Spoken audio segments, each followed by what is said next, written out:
Hey, thanks for watching. I just want to begin to tell you a series of true stories, not of things that God has done in other people's lives, but things that I've personally experienced myself and our family through the years, over 35 years of following after Jesus and being in ministry, and just in our personal lives, breakthroughs, miraculous things that we've seen happen. And the Bible says, make known his deeds among the people. I can't speak with a whole lot of authority about what God has done in other people's lives, but I can speak with authority of what I've witnessed personally. The first story I want to tell you about was a number of years ago. It would have been back in the late 90s. We had left our church in Michigan and taken a church in southeast Indiana, and it meant a pretty good sized cut in pay, and we knew God had called us there. We just didn't know how we were going to make ends meet exactly, but we knew that was on God and not on us. So one morning I was up early on a Saturday morning, and I was feeling the pressure of a utility bill that I was going to have to pay, and didn't have enough money to make that payment, and I didn't know what I was going to do. And in the midst of crying out to God, I heard the voice of the Lord say to me, I want you to take your children to the zoo today. And I chuckled out loud. I thought, where did that come from? I don't have the money to pay my utility bill. How am I going to take my kids to the zoo? That's expensive. I began to argue with the voice I heard, and I heard it again. Take your children to the zoo today. And it hit me with such force, I thought it must be the voice of God, or I was cracking up. And I finally said, Lord, you know I don't have the money to take my kids to the zoo. I'd love to do that. And they need to do something fun. It's been a lot of non-entertaining things for them the last few months. And he said very, very clearly, take your children to the zoo today. So I thought, well, I don't know how my wife's going to feel about this, but I believe you've told me to do that. So if you've told me, you'll make a way for it to happen. And so I told my wife when she came to where I was at, I said, the Lord wants us to take our children to the zoo today. And she looked at me and said, Tom, you know we don't have money in the budget to go to the zoo. We're trying to pay our bills. I said, I know that, but I believe the Lord said it. And so she just simply said, well, we can't afford it, but let's go for it. So I said to the Lord, okay, I'll take my children to the Cincinnati Zoo. And he said, I don't want you to take them to the Cincinnati Zoo. I want you to take them to the Indianapolis Zoo, which was a little further from us.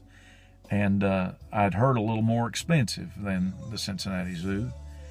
And I started to argue, and I realized God was telling me what to do. I couldn't figure it out with all the important things I had to do. So we began our journey to the zoo, and when we got there, the gates hadn't opened yet, and there was quite a line formed, and we were standing there in line, and I was thinking, God, I don't know what we're going to do here.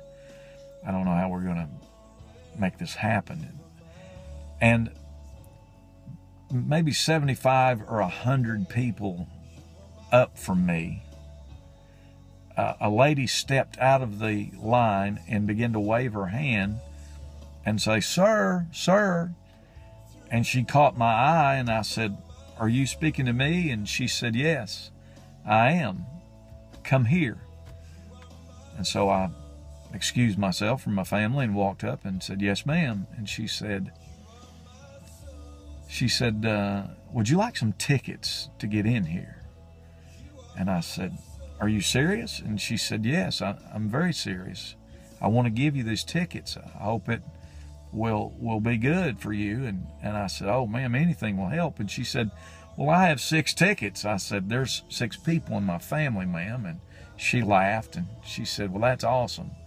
And she handed them to me, and I was so dumbfounded, I don't think I appropriately thanked her. I just kept looking back at her and saying thanks, and I was just bewildered, and I wanted to laugh, I wanted to cry, and so went back to the line. I showed it to my wife and my kids, and they couldn't believe it, that this woman we didn't even know, she was a black lady. Not that that makes a bit of difference to me, but it could have made a difference to her and other people of color around her, and she singled us out. She didn't know there was 6 of us. And so we were standing there just kind of in amazement, and then she began to call out to me again and waving her hand, and I said, oh no.